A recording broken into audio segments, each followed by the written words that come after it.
పాంచ్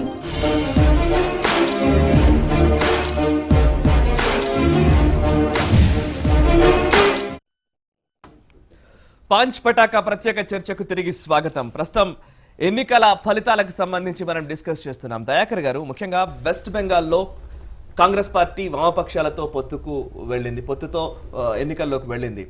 అయితే అక్కడ ప్రజలు తిరస్కరించిన పరిస్థితి కనబడుతోంది. ఆ పొత్తును అంగీకరిస్తున్నారో లేదో తెలియని పరిస్థితి. ప్రస్తుతం కేరళకు వచ్చి చూస్తే మాత్రం ఈ పోటీ చాలా సీరియస్ గానే నడిచింది. వామపక్షాలకు కాంగ్రెస్ కి మధ్య ఎల్డీఎఫ్ యూడీఎఫ్ అధికారాన్ని కోల్పోయే పరిస్థితుల్లోకి ప్రజలు తీర్పిచ్చిన పరిస్థితి కనబడుతోంది. మీరేమంటారు? ఇక్కడ ప్రధాన పక్షాలు పక్ష వైరుధ్యాలు చర్చ అయితే వెస్ట్ బెంగాల్లో బీజేపీ అత్యల్పంగా ఉన్నప్పటికీ కూడా అది ఒక సెక్యులర్ భావన కోసం దేశవ్యాప్త ప్రయోగం కొరకు కూడా ఒక ఆల్టర్నేట్గా ఒక ప్రయోగం జరిగింది అక్కడ.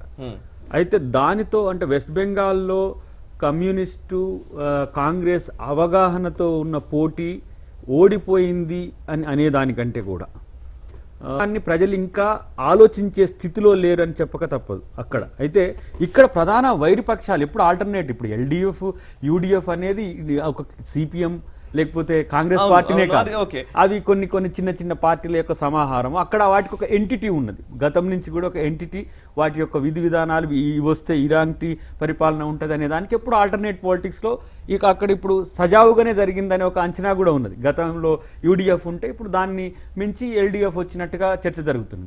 అయితే అక్కడ ఒక ఆసక్తికర అంశం ఏంటంటే కమ్యూనిస్టుల వైపు హిందూ ఓటు పోలరైజ్ అయ్యేది. బీజేపీ వచ్చిన తర్వాత హిందూ ఓటు పోలరైజ్ ఇటు అవుతుంది అనుకున్న పరిస్థితి అది వికటించినట్టుగానే మనం అనుకోవాల్సిన అవసరం ఉంటుంది.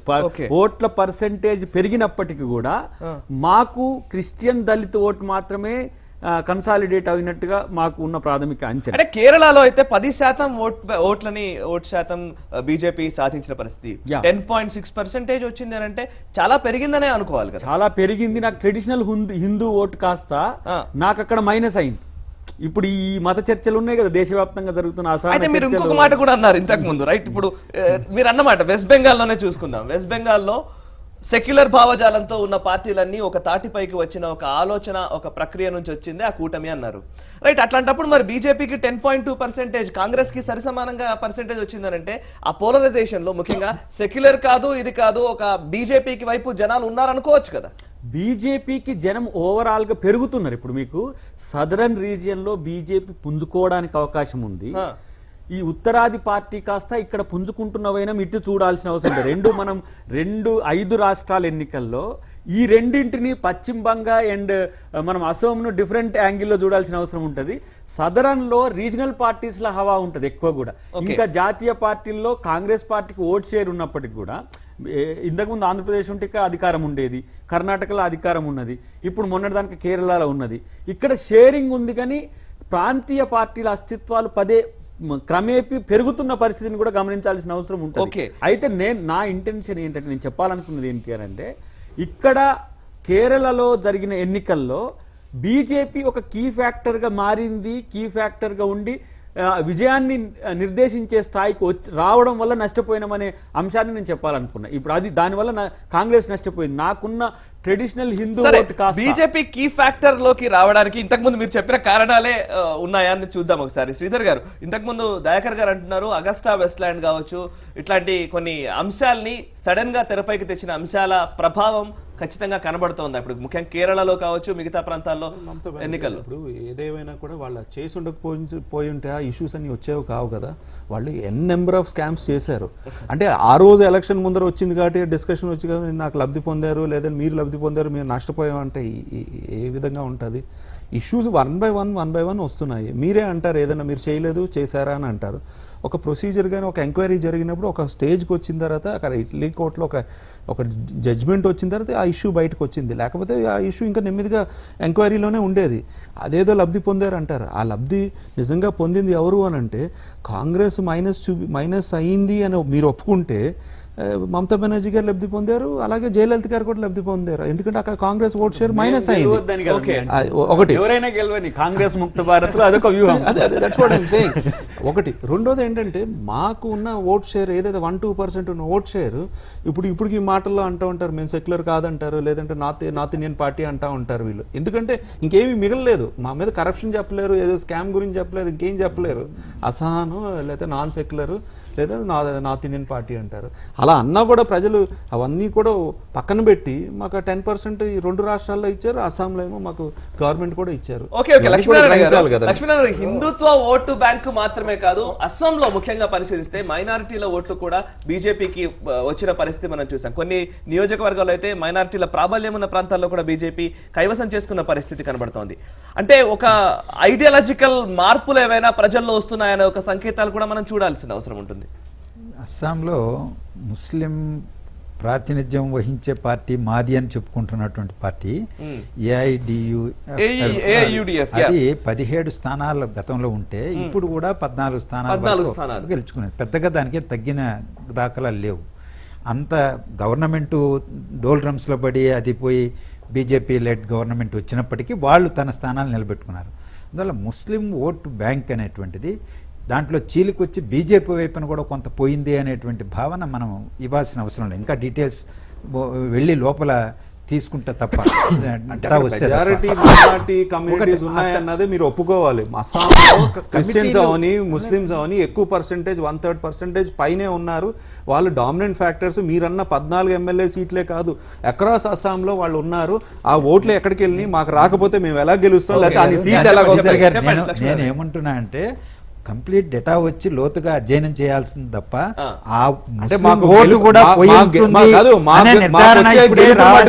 అధ్యయనం చేయాలంటారు. మాకు గెలుపులు కాని విషయాలు మటుకు ఆల్రెడీ మీరు డిసైడ్ అయిపోయారు, ఎంక్వైరీ చేసేసారు, రిజల్ట్ వచ్చేసింది అంటారు. అది ఎలా కుదురుతుంది? అస్సాంలో గెలవలేదని ఎవరైనా చెప్పారా? అదే నేను అంటున్నాను, మీరు మా గెలుపుని కూడా తక్కువ చేస్తున్నారు కదా.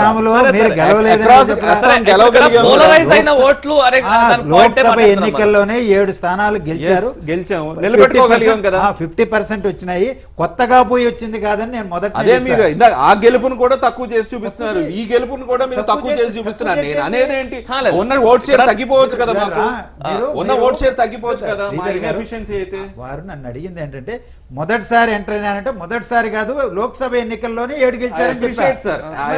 అది కూడా మీరు తక్కువ చేసి చూపిస్తున్నారు కదా. మీరు చెప్పండి. అందువల్ల ముస్లిం సెక్షన్స్ కూడా వచ్చాయా లేదా అనేటువంటిది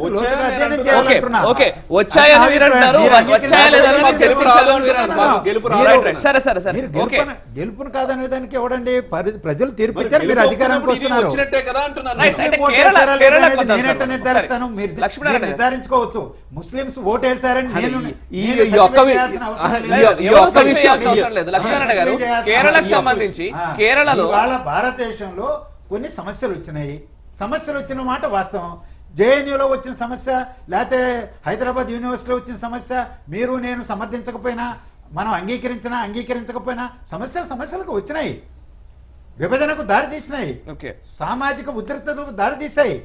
బహుశా ఆ మేరకు రాజకీయ లబ్ధి కూడా బీజేపీకి వచ్చి ఉండవచ్చు, వేరే వాళ్ళకు వచ్చి ఉండవచ్చు, కేరళలో వచ్చి ఉండొచ్చు, లేకపోతే అస్సాంలో వచ్చి ఉండవచ్చు. ఇవాళ 10% కేరళలో ఓటు వచ్చిందంటే దాని ప్రభావం లేదని నేను అనడంలా, దాని ప్రభావం ఉంటుందని నేను అనుకుంటున్నా.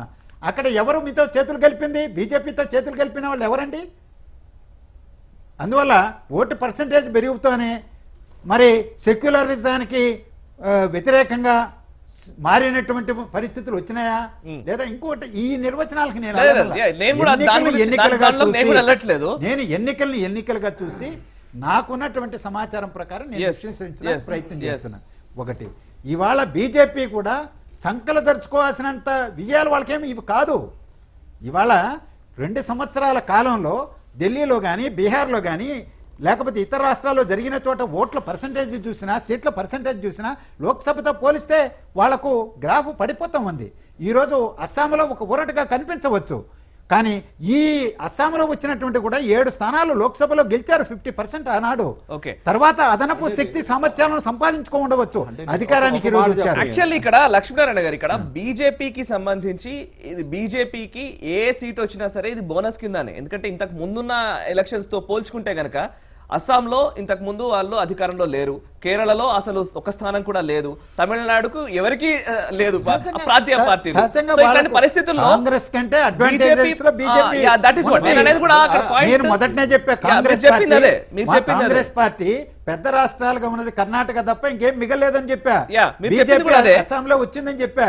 ఓకే ఓకే ఒకసారి మల్లారెడ్డి గారు. ఒక విషయం ఏంటంటే ఇంతకుముందు చర్చలో స్కాములు చేసేయడం చేత దాని ప్రభావం ఓటర్ల మీద పడ్డదని, స్కాములు జరిగినాయని తెలిసి విచారణలో ఉన్నాయని తెలిసి జైల్లోకి వెళ్ళి పార్లమెంటు సభ్యులు తృణమూల్ కాంగ్రెస్కు జైల్లోకి వెళ్ళి వచ్చిన ప్రజలు ఓటర్లు స్వీకరించారు. అందుకే స్కాముల గురించి ఏం పట్టించుకోలేదు, మేం చేయలేదు మీరు చేయలేదని చెప్పనే వాదన వస్తుంది. ఎవరు స్కాములు చేశారు చేయలేదనేది అదంతా ఐటీ డిపార్ట్మెంట్ వాళ్ళు చూసుకుంటారు, సిబిఐ వాళ్ళు. అందువల్ల ఓటర్లు స్కాములు పట్టించుకోలేదు. రెండవది లౌకిక పార్టీ, మత పార్టీ, మతోన్మాద పార్టీ ఇవేమీ పట్టించుకోవాలా. ఒకటి ఏమిటంటే ఈ 5 రాష్ట్రాల ఎన్నికల్లో బీజేపీ మంచి తనకు ఉన్నటువంటి రాష్ట్రాలలో తన ఓటింగ్ను బాగా పెంచుకోగలిగింది. కాంగ్రెసు బలహీనపడింది, వామపక్షాలు కూడా బలహీనపడ్డాయి పశ్చిమ బెంగాల్లో.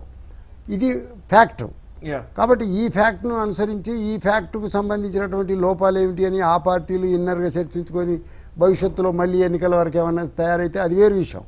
కానీ ఇప్పుడు సమీక్షలో మనం చేసేటప్పుడు, విశ్లేషణ చేసేటప్పుడు ఫ్యాక్ట్స్ ఉండాలి. కాబట్టి ఇప్పుడున్నటువంటి ఓటర్లు ఎవరైతే ఉన్నారో వాళ్ళు ఈ స్కామ్లు కానీ ఇవి కానీ ఏం పట్టించుకోలేదు. యాంటీ ఇన్కంబెంట్స్ అంటున్నారు, అది కూడా పెద్దగా పట్టించుకోలే. ఎందుకంటే వాళ్ళకన్నా వీళ్ళు మెరుగా, వీళ్ళకన్నా వాళ్ళు మెరుగా అని చెప్పి చూసుకున్నారు, ఓట్లేశారు. ఒకవేళ నిజంగానే అయితే పశ్చిమ బెంగాల్లో తీవ్రమైనటువంటి హింస జరిగింది. ఒక 20,000 మంది బయటకు వచ్చి 2 సంవత్సరాలు బయట ఉండి మళ్ళీ మొన్న పోయారు ఈ మధ్యలో 20,000 మంది. ఏం చేశారు వాళ్ళు? వాళ్ళు ఉన్నారా లేకపోతే వాళ్ళు కూడా ఏమన్నా మారిపోయారా కూడా మనకు అర్థం కాదు. అందువల్ల ఏంటంటే ఏ పార్టీ అయినా శల్య పరీక్ష చేసుకోవాల్సింది ఒకటి. రెండవది, ఇప్పుడు భారతదేశంలో బీజేపీ అధికారంలో ఉంది, మంచి 2/3 మెజార్టీతో వచ్చింది. కానీ 29 రాష్ట్రాల విషయంలో చూస్తే ఇప్పటికే 9 రాష్ట్రాలలోనే అధికారంలో ఉంది. మరొక 8 రాష్ట్రాలలో నాన్ బీజేపీ, నాన్ కాంగ్రెస్ పార్టీలు ఉన్నాయి. కాంగ్రెస్ కూడా ఇప్పుడు ఇంకొక 8 రాష్ట్రాలలో అధికారంలో ఉంది. ఇప్పుడు కేరళ పోవచ్చు, వాళ్లకు అంతకుముందు 9 ఉండే, ఇప్పుడు 8 రాష్ట్రాల వరకు తగ్గారు. అందువల్ల ఏంటంటే మొత్తంగా కనుక రాష్ట్రాల వారీగా చూసినప్పుడు 1/3 చొప్పున ఉంటుంది, non BJP, non Congress, BJP, Congress. కానీ మొత్తం హోల్ కంట్రీని కనుక చూసినప్పుడు బీజేపీ 2/3 మెజార్టీతో పార్లమెంట్లో ఉంది. అందువల్ల ఏంటంటే ఈ స్థితిలో ఈ 5 రాష్ట్రాల ఎన్నికలు అనేది ఒక నిజానికి ఒక మంచి పాఠం నేర్పుతున్నాయి రాజకీయ పార్టీలకు. అయితే ఒకేసారి మల్లారెడ్డి గారు, కేరళలోనే ముఖ్యంగా ఎల్డీఎఫ్ ఒక 21 స్థానాలను మెరుగుపరుచుకోగలిగింది, 24 స్థానాలు యూడీఎఫ్ కోల్పోయింది. ముఖ్యంగా బీజేపీకి ఒక స్థానము, నిజానికి ఆశ్చర్యం ఏంటంటే లాస్ట్ పోయిన ఎన్నికల్లో 68 ఎల్డీఎఫ్ ఉన్నాయి, 72 కాంగ్రెస్. అంటే ఒక 2 మారితే అయిపోయేది. ఆ 2 మారడం కోసం వాళ్ళు 5 సంవత్సరాలు నానా కష్టపడరు. ఎందుకంటే వీళ్ళు 68 మంది రెగ్యులర్గా హాజరయ్యేది, వాళ్ళు అనివార్యంగా 72 మంది హాజరు కావాల్సి వచ్చింది. అందువల్ల మాకు సుఖం లేకుండా పోయింది అనుకున్నారు. కాబట్టి ఈ ఇంత గ్యాప్ రావడం అయితే, గతంలో ఏంటంటే 0.84% డిఫరెన్స్, 154,000 ఓట్లు. కానీ ఈసారి ఆ మార్జిన్ పెరిగింది. అందువల్ల ఏంటంటే అది ఎందుకు పోయింది, ఏ సెక్షన్స్ నుంచి ఏ సెక్షన్స్కి వచ్చినాయి, ఇప్పుడు కాంగ్రెస్ ఓట్లు బీజేపీకి ఎన్ని పడ్డాయి, వాళ్ళ లెఫ్ట్ పార్టీలకు ఎన్ని పడ్డాయి, ఇదంతా ఇది రానున్న కాలంలో మంచి పాఠం నేర్పడానికి తగినటువంటి ఈ 5 రాష్ట్రాల ఎన్నికలు అనేది నేను భావిస్తున్నాను. రైట్, శ్రీధర్ గారు, ఇంతకు ముందు మీరు ఏదో పాయింట్ మాట్లాడదాం అనుకుంటున్నారా? మీరు చాలా క్లియర్గా ఎక్స్ప్లెయిన్ చేశారు. లోక్సభలో మాకు ఇంత బీజేపీకి ఇంత నెంబర్స్ ఉన్నాయి, రాష్ట్రాల్లో లేవు అని క్లియర్గా ఎక్స్ప్లెయిన్ చేశారు. 9 రాష్ట్రాలు, 8 రాష్ట్రాలు బీజేపీకి ఉన్నాయి, 8-9 రాష్ట్రాలు కాంగ్రెస్కి ఉన్నాయి, మిగతా 8-9 రాష్ట్రాలు ఇతర నాన్ బీజేపీ, నాన్ కాంగ్రెస్కి ఉన్నది. ఇప్పుడు నాన్ బీజేపీ, నాన్ కాంగ్రెస్ స్టేట్స్లో కూడా మా ఓట్ షేర్ పెంచుకుంటున్నాం. అంటే ఇప్పుడు ఒకటి పార్లమెంటరీ ఎలక్షన్ జరిగినప్పుడు ఒక పందాగా చూస్తారు. ఆ రోజు కనపడేది ఎవరు, స్టేట్ చీఫ్ మినిస్టర్స్ ఎవరు కనపడరు. మోడీ గారు కనపడ్డారు, లేదా అద్వానీ గారు కనపడ్డారు, రాహుల్ గాంధీ గారు, సోనియా గాంధీ గారు ఇలాంటి పెద్ద లీడర్స్ కనపడ్డారు. ఎవరైనా ఒకరిద్దరు చీఫ్ మినిస్టర్ ఎవరైతే ప్రమోట్ అయ్యి ప్రైమ్ మినిస్టర్ క్యాండిడేట్లు అవుదాం అనుకున్న ఒకరిద్దరు కనపడ్డారు తప్ప ఆ రోజు రాజకీయం వేరు. ప్రజలు ఆ రోజు మాకు వన్ సైడ్గా ఈ కాంగ్రెస్ని విముక్త చేసుకుని బీజేపీ బ్రహ్మాండంగా ఉంది, మోడీ గారు ఏదో కొత్తగా వచ్చారు కాబట్టి ఆయన చేయగలరు అన్న నమ్మకంతో మాకు ఆ ఓట్ పర్సంటేజ్ ఇచ్చారు. కానీ ఆ ఓట్ పర్సంటేజ్ స్టేట్ అసెంబ్లీ ఎలక్షన్స్లో ఉండదు. ఉండకపోయినా కూడా మేము తెచ్చుకోగలుగుతున్నాం. అది మీరు అప్రిషియేట్ చేయాలి. మా విజయం ఏదైతే మొదలు పెట్టామో అది మీరు ఆహ్వానించాలి. మేము అన్ని విధాలుగా ఇప్పుడు ప్రతిదానికి ఆ 3 మాటలు అంటూ ఉంటారు మమ్మల్ని, సెక్యులర్ కాదు, లేదంటే నాన్ సెక్యులర్, లేదా అసహనం అంటారు. అంతకు తప్పితే ఇంకేం అనలేకపోతున్నారు. మేము ఎఫిషియెంట్గా పరిపాలిస్తున్నాం. ఆ మార్పు రావడానికి కొంత టైం గెలుపును ఆహ్వానించడం అయితే ప్రత్యర్థి పార్టీ ఎలా అవుతుంది? అదే దట్స్ వాట్ ఐఎమ్ సేయింగ్. ఇప్పుడు అంటే మాకు ఆల్టర్నేటివ్ సీఎం క్యాండిడేట్స్ ప్రమోట్ ఇప్పుడు ప్రతిపక్ష పార్టీ లేదా మీకు అపోనెంట్ అన్నప్పుడు డెఫినెట్లీ మీ గెలుపును ఆహ్వానించినట్లయితే అక్కడ వాళ్ళు ఓటమి అంగీకరించినట్టే. మాకు ఆల్టర్నేట్ గా సీఎం క్యాండిడేట్స్ కోసం ఈ రోజు రివ్యూ పార్లమెంటరీ బోర్డు మీటింగ్ పెట్టుకున్నారు. ఇమీడియట్ గా ఏంటి లోటుపాట్లు ఉన్నాయి, ఎక్కడైతే మనం సీఎం క్యాండిడేట్ ప్రాపర్ గా ప్రపోజ్ చేయకపోయి ఏదైతే అలయన్స్లు సరిగ్గా లేకపోవడం వల్ల, ఎస్పెషల్లీ తమిళనాడులో తీసుకోండి, జయలలిత గారు వండర్ఫుల్ స్ట్రాటజీకి వెళ్ళారు. ఏ రాష్ట్రంలో కూడా ఆ విధంగా ఒక పార్టీ సింగిల్ సింబల్ మీద కంటెస్ట్ చేసిన విధంగా ఎక్కడా లేదు ఈ మధ్యకాలంలో. ఎప్పుడైతే చిన్నప్పుడు జరుగుండొచ్చు కానీ ఈ మధ్యకాలం ఆ స్ట్రాటజీకి third front fourth front create చేసి యాంటీ ఇన్కంబెన్సీ ఓట్లను స్ప్లిట్ చేసుకోగలిగి ఆవిడ మళ్ళీ తిరిగి రాజ్యాధికారం సంపాదించుకోగలిగారు. థర్డ్ ఫ్రంట్ కనుక వచ్చిందంటే ఆటోమేటిక్గా ఒక ప్రధాన వేరే రాజకీయంగా ఉండేది చీలిపోతాయి. ఇప్పుడు ఒక మాట చూడండి, బీహార్లో లాలూ ప్రసాద్ యాదవ్, నితీష్ ఇద్దరు కలిశారు, వాళ్ళు మెజార్టీ సంపాదించారు. వాళ్ళు ఇంతకు విడిపోయినప్పుడు బీజేపీ ఎక్కువ పార్లమెంట్ సీట్లు సంపాదించుకుంది. అందువల్ల ఏంటంటే ఓట్ల చీలిక అనేది 2 ప్రధాన పార్టీల మధ్య జరిగినప్పుడు మూడవ పార్టీ గెయిన్ అయ్యే ఆస్కారం ఉంటుంది. 30% ఓట్లు వచ్చినా కూడా. ఇప్పుడు మమతా బెనర్జీ పరిస్థితి అదే. థర్డ్ ఫ్రంట్ను పూర్తిగా దెబ్బతీశారు. ఆ థర్డ్ ఫ్రంట్ను ప్రజలు పూర్తిగా విశ్వాసంలోకి తీసుకోలేదు కాబట్టి ఆ ఓట్లన్నీ కూడా ఇటు ట్రాన్స్ఫర్ అయినాయి. అది అందుకోసం దయాకర్ గారు కేరళని ఒకసారి కన్ఫైన్ అవుదాం. కేరళలో అధికారం కోల్పోవడానికి మీకు కనిపిస్తున్న కారణాలు ఏంటి? ఇప్పుడు కేరళలో నేను హిందూ ఫ్యాక్టరే అక్కడ కీలకంగాని ఇంతకు ముందే చెప్పిన. హిందూ ఫ్యాక్టర్ అనేది మాకు కలిసి రావట్లేదు అనేది దేశవ్యాప్తంగా మాకున్న రివైవల్ స్ట్రాటజీలో ఒక ఛాలెంజ్. అది మాకు అంటే సెక్యులర్ అనే భావన వర్కౌట్ కావట్లేదు. మతం అనేది అంటే అది ముస్లిం అయినా, హిందూ అయినా, క్రిస్టియన్ అయినా కూడా అదే వర్కౌట్ అవుతున్నది. మేము సెక్యులర్ బేస్ మీద కొంతమంది మైనారిటీలకు దగ్గరమైన అనే విమర్శను కొంతమంది తీసుకుంటున్నారు. సెక్యులర్ పేరు మీద హిందువుకు దూరమైన అనే ఒక అంశాన్ని కూడా తీసుకుంటున్న పరిస్థితి ఉన్నది. అయితే అవినీతి కాంగ్రెస్ విషయంలోనేమో వర్కౌట్ అవుతుంది, అవినీతి వేరే పార్టీల విషయంలో వర్కౌట్ కావట్లే. దానికి ఏందో దీనికి ఈ పారామీటర్స్ ఏందో నాకు అర్థం కాలే. అంటే మమతా బెనర్జీ అయితేనేమో ఒక తప్పుకు 100 సార్లు శిక్షిస్తారట కాంగ్రెస్ ను. అంటే ఎట్లా అగస్టా వెస్ట్లాండ్ ఇష్యూలో ఇంతవరకు ఇప్పుడు ఎలక్షన్ల ముందు వచ్చిన చర్చ ఆఫ్టర్ పోస్ట్ ఎలక్షన్ ఎందుకు ఉండదు ఇప్పుడు చర్చ? ఎవరైతే ముద్దాయిలు సోనియా గాంధీ, అహ్మద్ పటేలా, ఎందుకు మరి వాళ్ళని అరెస్ట్ చేయరో నాకు ఇంకా అర్థం కాలే. మరి అప్పుడే రప్చర్ అవుతుంది, ఆయన వచ్చి అప్పుడే అగస్టా వెస్ట్లాండ్ల కేడర్ల గురించి మాట్లాడతారు. అంటే ఇది వ్యూహాత్మకంగా నేను ఓవరాల్ ఎలక్షన్ మీద ఎట్లా అంటున్నా అంటే, నేను డైలమాలో ఉన్నా, నాతో పాటు చాలా మంది డైలమాలో ఉన్నారు, అది నటిస్తున్నారు. ఇప్పుడు మల్టీపోలార్ సిస్టంలో నేను నష్టపోతున్నా. వై? బికాస్ ఒక ప్రధానమైన శక్తి మతాన్ని ఎంచుకొని ముందుకొచ్చింది, దానికి ఎవరు కూడా అడ్డం రావలేకపోతున్నారు. ఇవాళ ఎందుకు 10% ఓట్లు అక్కడక్కడ బీజేపీకి వస్తున్నాయి అని అంటే చెప్తా. హిందూ ఓటు పోలరైజేషన్ సౌత్ లో అవుతున్నది. Northern party, Hindi states party కాస్త మతంతో ఈ రోజు రాష్ట్రాలకు పారుతున్న పరిస్థితి, రేపు అక్కడ వచ్చే అవకాశం కూడా లేదు. కేరళని మనం చూస్తే ఇప్పుడు మీరు అన్న మాటనే మనం కేరళకు అప్లై చేసి చూస్తే సెక్యులర్ అనే భావజాలం ఇప్పుడు ఎందుకో వర్కౌట్ అవుతలేదేమో అనే కేరళలో మనం ఒకసారి కేరళనే చూద్దాం. ఇప్పుడు మీకు ఆల్టర్నేటివ్ ఎల్డిఎఫ్ గవర్నమెంటే, ఎల్డిఎఫ్ లేదా యూడిఎఫ్ ఇట్లా జరుగుతూ వస్తుంది. సెక్యులర్ భావజాలం వర్కౌట్ అవ్వట్లేదంటే మరి ఎల్డిఎఫ్ ని ఎలా అంగీకరిస్తారు? ఎంత శాతం బీజేపీకి పడ్డాయి మీరు చెప్పండి. బీజేపీకి అయితే 10.6%. ఆ 10 పాయింట్ కీ రోల్ కాదా గెలుపు నువ్వు మార్చడంలో కాదా? Okay. 1.5 lakhs తో నీకు రాష్ట్ర స్థితి UDF గట్టే ఓట్ షేర్ మారినంత బీజేపీకి షిఫ్ట్ అయింది అంటారు, రైట్? డెఫినెట్ గా Right. నేనేమనుకున్నా వినండి, నేనేమనుకున్నా నేను అది హిందూ వ్యతిరేక కేరళ politics హిందూ ఓటు కాస్త డివైడ్ అయితే కమ్యూనిస్ట్ ఉన్న ట్రెడిషనల్ హిందూ ఓటు బీజేపీకి పడి నేనెక్కడ ఇంకా మెజారిటీ వస్తా అనుకున్నా. Okay. అది కాస్త ఏమైంది, నా నుంచి హిందువులు వెళ్ళిపోయినరు. Okay. అది బీజేపీ కలిసి వచ్చే అవకాశం అయింది. అంతే అంతే. కేరళ Yeah. పాలిటిక్స్ భిన్నమైనటువంటి యా యా అవును అవును. కొత్తగా మత ప్రాతిపదిక వచ్చినటువంటిది. క్రిస్టియన్ పార్టీస్ ఉంటాయి, కేరళ కాంగ్రెస్, Yeah.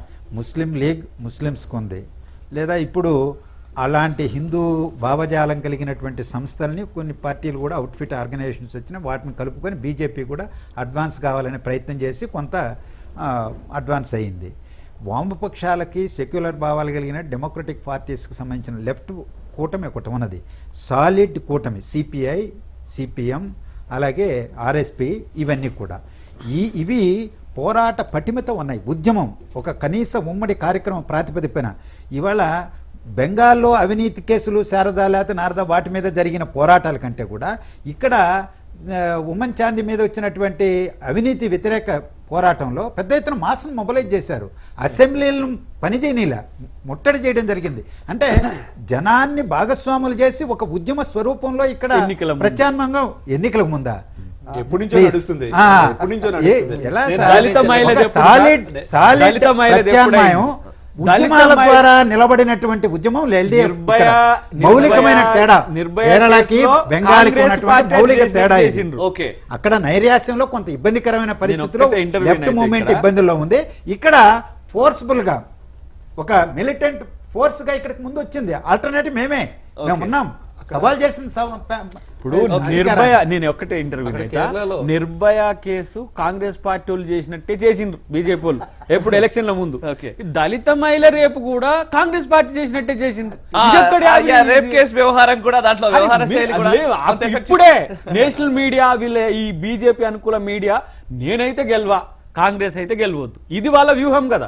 కాంగ్రెస్ ముక్త భారత్ కి ఇండైరెక్ట్ ఇష్యూ తీసుకుంటున్నారు. అక్కడ సోలార్ స్కామ్స్ జరిగినాయి, దాని మీద కంటిన్యూస్ గా జరిగింది, దాని మీద ఎంక్వైరీ చేసుకున్నారు. దాంట్లో అరే, డబుల్ రిపోర్ట్లు వచ్చినాయి. ఒకసారి yes ఇప్పుడు ఆ అన్నది లెక్కకు అమ్మాయి- వస్తే అంటే సుష్మా దయాకర్ స్వరాజ్ కూడా ఏమంటారంటే అదే అంటున్నారు, అవినీతి ఒక మాకు మాత్రమే అప్లై అవుతుందా? విజయ్ అలా అని కాదు, నేను అనేది ఏంటంటే వాళ్ళు మనం సీఎం గా శివరాజ్ ఉన్నారు. సింగ్ చౌహాన్ది బీజేపీకి కాదండి, సుష్మా స్వరాజ్ ఆమెకు పంపించింది కాదండి, ఆమె పేరేంది వసుంధర రాజేది కూడా వారికి రాదండి. ఎందుకంటే వాళ్ళు బీజేపీ ప్రజలు నమ్మాలి కదా. మోడీ ఇప్పుడు అక్కడ కాదు. జరిగింది నమ్మారు, నేను ఇక్కడ ఇంకా నమ్మలేదు, దీంట్లో- ఇక్కడ ఏమీ జరగలేదని తెలుసు, దీంట్లో ఇక్కడ categorical నమ్ముతున్నారు. గా నేను చెప్తున్నా, లిక్కర్ పాలసీ మీద 4 దఫాలు ఒకటే, డబ్బులు మోడీ తీసుకుని మార్చారు పాలసీ. మోడీ ఎందుకు మార్చారు? ప్రభంజనము ఉంటే హర్యానా ఎట్లా గెలిచిండ్రో వాళ్ళు మిగతా రేస్ 2-3 గెలిచింది కదా, ఇక్కడ వర్కౌట్ కావట్లేదు కదా. థంపింగ్ భారత ప్రజలు, భారత జాతి అంతా మోడీ వెంట ఉన్నది.